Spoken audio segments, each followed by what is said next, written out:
In December 2017, a quiet neighborhood in Oshawa, Ontario, was shaken by an unassuming call for help. A team of plumbers arrived at a local apartment complex, ready to tackle what they assumed would be a simple task: a clogged drain. These jobs typically took no more than an hour. A drain snake and a bit of elbow grease would do the trick. However, this particular job would prove anything but ordinary. As they fed the snake into the drain, the plumbers began to extract heavy, fleshy masses, about 10 to 15 pounds each. Confused and alarmed, they couldn't quite tell what they were dealing with, though it appeared to resemble meat. Unbeknownst to them, they had stumbled upon the remnants of a gruesome crime that would soon shock an entire community. Communications. I'm a plumber and I'm on site for a job. And we're snaking a drain, and we've been pulling back. We probably pulled back about 10 pounds, 15 pounds of it looks like flesh type of stuff, meat, and we don't know what it is. The grim discovery was the first clue in unraveling a horrifying story. A story that did not start with the plumbers, but with a young woman named Rory Hache. Her life, filled with promise and turmoil, had led to a tragic and violent end that no one had foreseen. This was more than a drain blockage. It was the beginning of a harrowing investigation into the chilling actions of a predator who had lurked in the shadows for years. Rory's story began in Oshawa in July 1999. She grew up as a bright, spirited child, her love for animals and care for the elderly evident to everyone who knew her. Active and ambitious, she joined the Army Cadets, quickly distinguishing herself to be named Cadet of the Year twice before she turned 13. But as Rory entered high school, her life took a difficult turn. At 14, she was introduced to crystal meth. That moment marked the beginning of a long, painful battle with addiction that would haunt her for years. Rory's family history was fraught with its own complexities. Her grandfather, Bernie the Frog Gwindon, was the founder of Satan's Choice Motorcycle Club, once the second largest biker gang in the world. With a reputation built on drug offenses and violence, Bernie spent 22 years behind bars. Rory's uncle, Harley Davidson Gwindon, was no stranger to crime either. A member of the Hells Angels with a notorious prison fight record tattooed on his back, he was a hardened figure with a surprising soft spot for Rory. When she was 17, struggling to find stability, Harley took her in, providing her a place to stay and a chance to start over. By 2017, Rory was making significant strides to reclaim her life.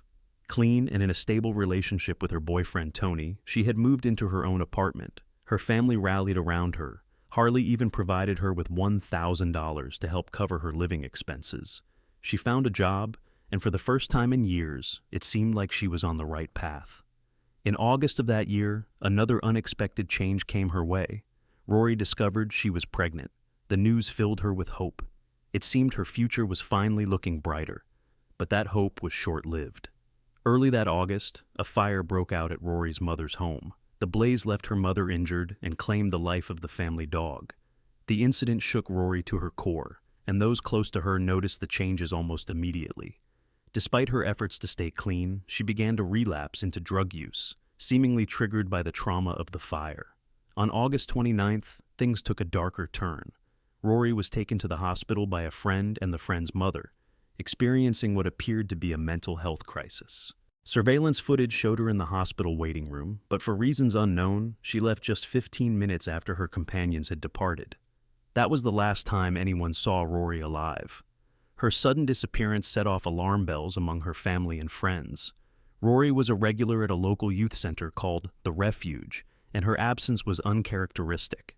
Those who knew her were convinced that something was wrong. She was pregnant, working hard to create a stable life. Weeks passed with no word from Rory. Then, on September 11th, a disturbing discovery was made. Somebody killed a woman and dumped her remains. We are live over the Oshawa Harbor. Good evening. The busy spot along the waterfront is now a disturbing crime scene. The discovery made by a fisherman and his grandson. They saw a torso in the water. Lots of questions tonight, very few answers. Who was this woman? Where did she come from? Who wanted her dead? A grandfather and his young grandson were fishing in Oshawa Harbor when they noticed something unusual floating in the water. At first, they assumed it was debris or perhaps a dead animal. But when they reeled it in, they found a human torso. The police were called, and the remains were taken away for examination. Identification was challenging due to the state of the torso, but after nearly 2 months, DNA testing confirmed the worst. The torso belonged to Rory Hache. Rory's family was plunged into a nightmare of uncertainty. The police had no leads on how Rory had ended up in the harbor or what had happened to her after she left the hospital. For weeks, the investigation remained at a standstill, leaving her loved ones in agony, desperate for answers. That agony came to a shocking end on December 28th. While plumbers worked to clear a clogged drain in an Oshawa apartment building, they discovered the unthinkable: human remains. The drain blockage traced back to a basement apartment, the home of a man named Adam Strong. When police knocked on his door, he answered calmly, uttering the chilling words, "The jig's up. It's a body." He was arrested on the spot. Inside Strong's apartment, police uncovered a gruesome scene. In the freezer, they found severed body parts, including a human head marked with the tattoo, "Alive," Rory's distinctive ink. Blood spatter stained the walls and a hammer in the room. More of Rory's belongings, including her shoes, were found in plastic bags. The evidence pointed not only to Rory, but also to another woman, Candace Fitzpatrick, who had vanished nearly a decade earlier. Adam Strong never confessed to the murders. Instead, he described dismembering Rory's body with a chilling detachment. His capture left a trail of questions in its wake. How had he crossed paths with Rory and Candace? What drove him to such horrific acts? And why was there such a long gap between the two murders? Strong offered no answers, leaving a haunting silence in place of the truth. For the rest of the finder in the freezer. My question to you is the person in that freezer with Rory. I decline to answer that question. Okay. You're saying you decline to answer it, but you're shaking your head this way. Does that mean anything? No. Okay. Any interest from you at all in telling us your side of things? No. Nothing? No.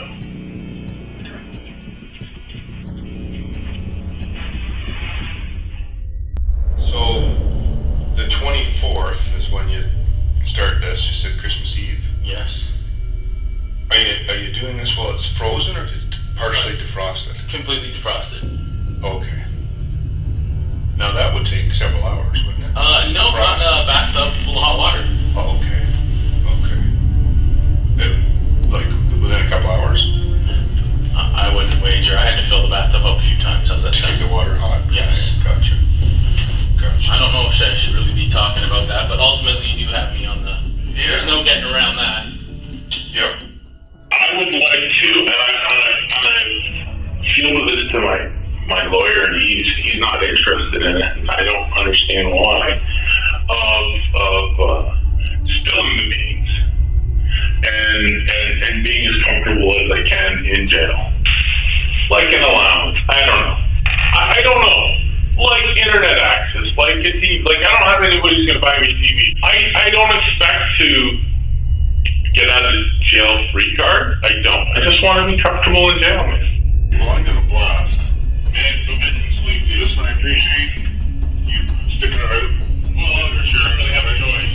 No, but I probably said more than I should have.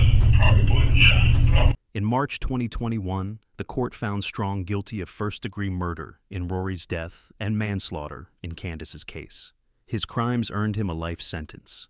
Only in July 2021 did he finally reveal to a prison guard where to find Candace's remains, giving her family a semblance of closure after years of unanswered questions. For the community, the story remains a grim reminder of the darkness that can lie beneath the surface of everyday life. A routine plumbing call had led to the unmasking of a predator living in plain sight, and 2 families were left to pick up the pieces of lives cut tragically short. Rory and Candace's stories are now part of a chilling legacy that haunts Oshawa, their voices echoing as a warning of the evil that can hide in the most unsuspecting of places. Thank you so much for tuning into today's episode. I really appreciate your support. Don't forget to hit the like button and subscribe for more captivating true crime stories. Take care, and I'll catch you in the next one.